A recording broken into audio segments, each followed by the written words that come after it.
Lo que acabas de presenciar es un impresionante operativo para extraditar a un detenido hacia los Estados Unidos. La avioneta en la que viajaba estaba custodiada por 3 helicópteros, varios vehículos blindados y más de 200 soldados del ejército. Te preguntas quién es este hombre y por qué estas increíbles medidas de seguridad. Su nombre es Jairo Orellana Morales y está siendo extraditado desde su Guatemala natal por ser uno de los líderes narcos más despiadados y sanguinarios de los temibles Zetas. Jairo Orellana Morales, conocido también como El Pelón, tuvo un ascenso vertiginoso en el mundo del narcotráfico. Se hizo famoso por ejecutar a sus enemigos y traicionar a sus aliados sin piedad. Cualquiera que se cruzara en su camino corría la misma suerte, una muerte segura. Sin embargo, su reinado no duraría para siempre. En este video, conoceremos cómo este temible narco guatemalteco terminó tras las rejas, el feroz enfrentamiento en el que fue capturado y el enorme legado de maldad que dejó atrás. Guatemala sufre la penetración de poderosos cárteles mexicanos, como el de Sinaloa y los Zetas, que trafican droga con la ayuda de capos locales en la zona fronteriza. Las autoridades estiman que cerca del 50% de las casi 6,000 muertes violentas anuales en Guatemala están asociadas al narcotráfico y a la lucha entre pandillas. Los cárteles mexicanos no se limitan a su país de origen. Se han expandido más allá de sus fronteras y tienen feroces representantes en otras naciones. Ese era el caso de los Zetas, considerados el cártel más temido de México. Uno de sus líderes era Jairo Orellana Morales. Nacido el 28 de septiembre de 1973 en Guatemala, Orellana Morales comenzó su carrera criminal en su adolescencia, trabajando como sicario para la familia Lorenzana, un temible clan que operaba en el departamento de Zacapa. Su sangre fría para cumplir con los encargos más crueles le valió el reconocimiento de sus jefes, quienes lo pusieron a cargo del negocio de la droga. Organizó el transporte y distribución de cocaína y cobraba las deudas de la banda. Cuando alguien se rehusaba a pagar, no le temblaba el pulso para apretar el gatillo. El 25 de marzo de 2008, los Lorenzana ordenaron matar a Juancho León, un poderoso narco guatemalteco con quien mantenían una ardua rivalidad. No era un trabajo fácil, pero contrataron a los Zetas, el cártel mexicano más sanguinario, para llevarlo a cabo. Esta oportunidad única permitió a Orellana Morales ocupar el vacío dejado por León. El primer paso fue unirse con Mario Ponce, otro narco en ascenso, pero cuando Ponce fue capturado, Orellana Morales decidió eliminar a los antiguos lugartenientes de Ponce para quedarse con todo. Además, comenzó a tejer una alianza con los Zetas para controlar el tráfico de drogas desde Centroamérica a México. Los Zetas, conformados por desertores de las fuerzas especiales al servicio del Cártel del Golfo, eran conocidos por su extrema violencia. En los años 90, los gobiernos de México y Estados Unidos acordaron incluir militares en la lucha contra el narcotráfico. La Secretaría de la Defensa Nacional Mexicana seleccionó a oficiales altamente capacitados, pero pronto se corrompieron y comenzaron a trabajar para los capos narcos. Los Zetas, liderados inicialmente por Arturo Guzmán de Sena, conocido como Z1, adoptaron su nombre de su identificación militar. Heriberto Lascano Cano, otro fundador, aseguró que el nombre también era una analogía con la última letra del abecedario, implicando que enfrentarse a ellos significaba la muerte. Utilizaban métodos crueles para asesinar a sus rivales, mutilando y exhibiendo partes de cuerpos desmembrados para enviar mensajes intimidantes. Jairo Orellana Morales, sintiéndose cómodo con esta aterradora vida, se acercó naturalmente a los Zetas. Su ascenso fue rápido al formar lazos con este cártel tan reconocido. Ganó otro sobrenombre, el Rey del Tumbe, por robar droga de sus proveedores. Convencía a cárteles de Honduras o Guatemala para entregar cargamentos en zonas que controlaba, solo para estafarlos, quitarles la cocaína y matar a los repartidores. Orellana Morales también realizó operaciones conjuntas con los Zetas, desplegando un inmenso poder de fuego y cometiendo masacres para aplastar a sus enemigos y quedarse con el negocio. El golpe más repugnante ocurrió en mayo de 2011, cuando irrumpieron en la finca Los Cocos, en el departamento de Petén, y decapitaron a 27 jornaleros con motosierras, escribiendo amenazas con su sangre.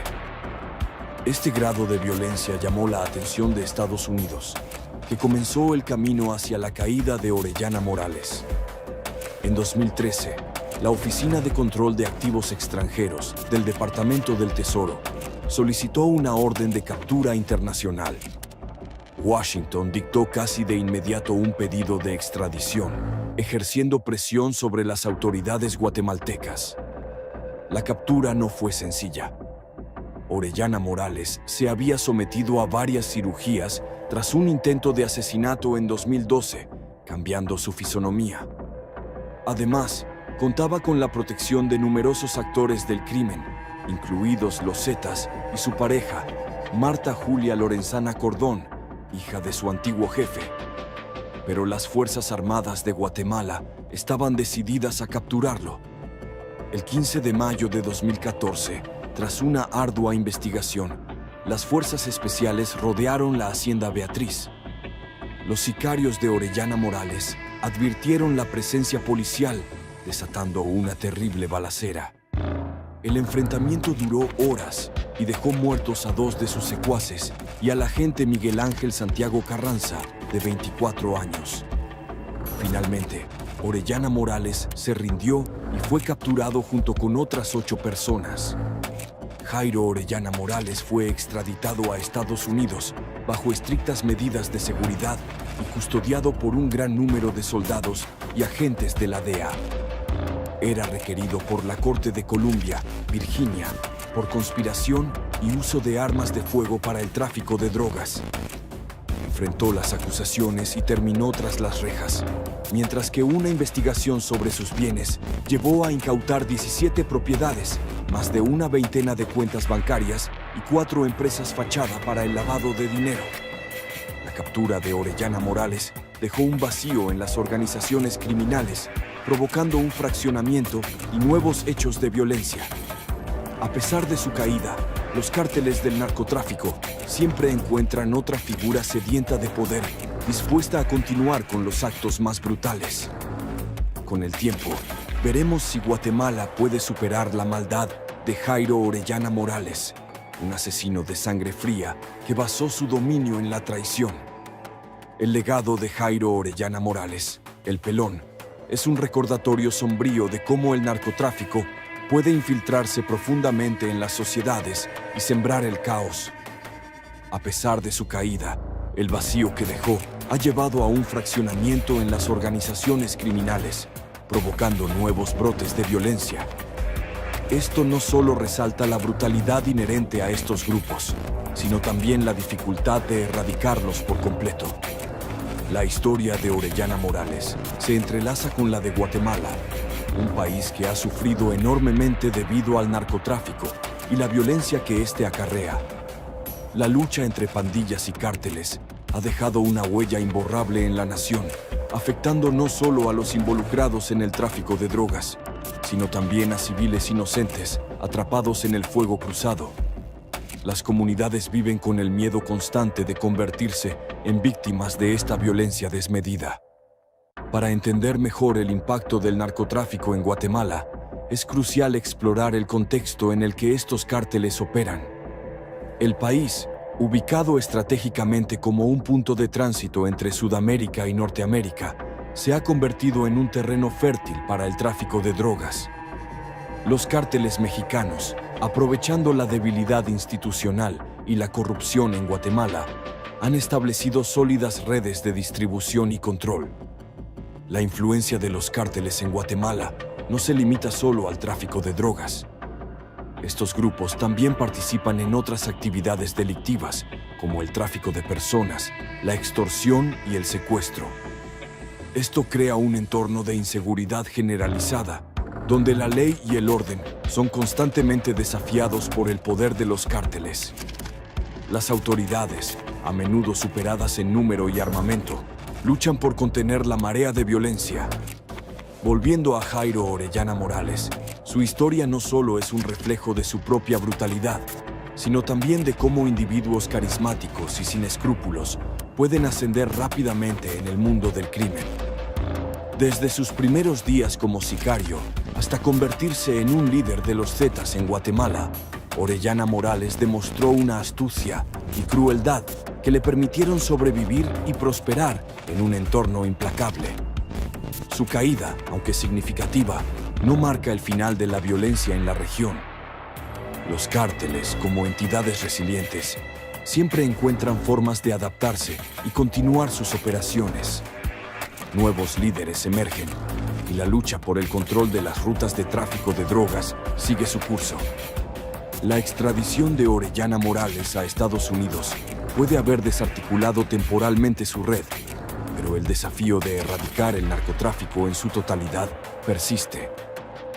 Es importante reconocer también el papel de las comunidades afectadas por el narcotráfico.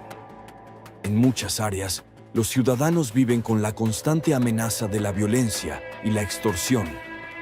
A pesar de esto, hay numerosos ejemplos de resistencia y resiliencia.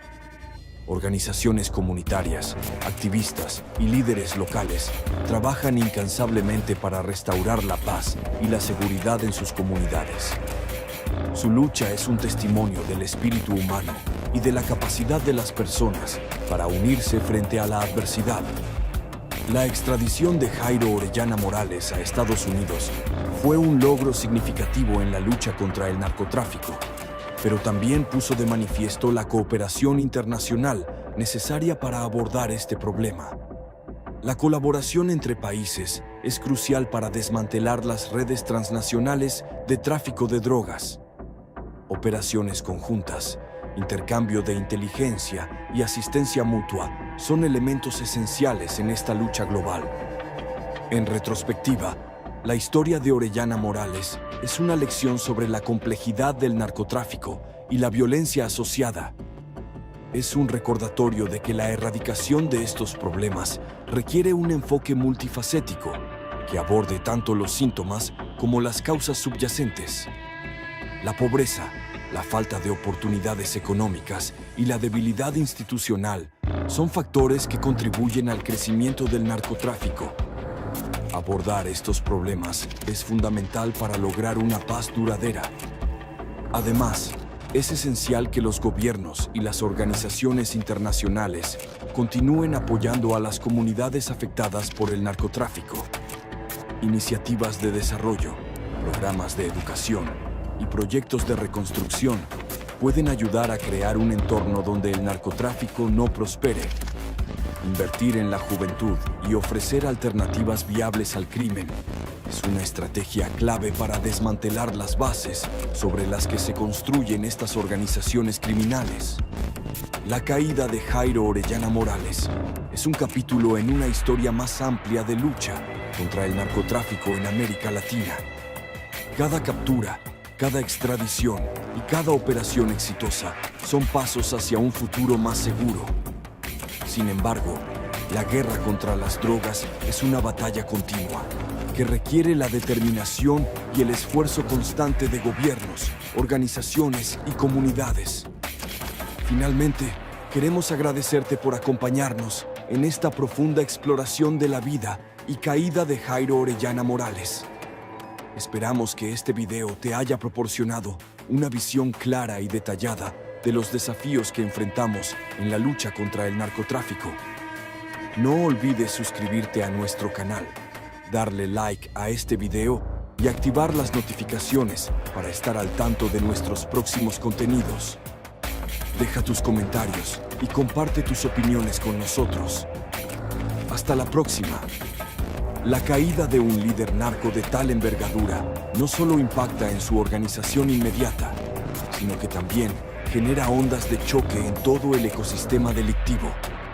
Tras su arresto, varias facciones intentaron llenar el vacío de poder, lo que provocó una serie de enfrentamientos violentos en la región. Esto subraya la naturaleza volátil del narcotráfico, donde la eliminación de un capo no significa el fin de la amenaza, sino más bien una reconfiguración de las fuerzas en juego.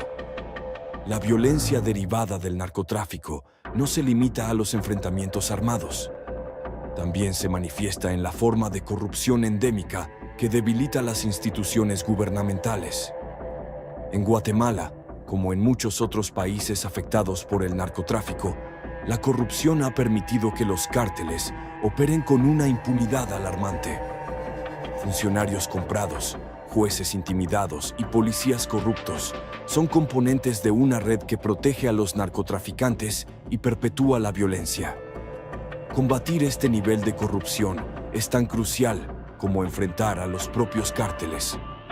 La historia de Orellana Morales también pone de relieve la importancia de la cooperación internacional en la lucha contra el narcotráfico.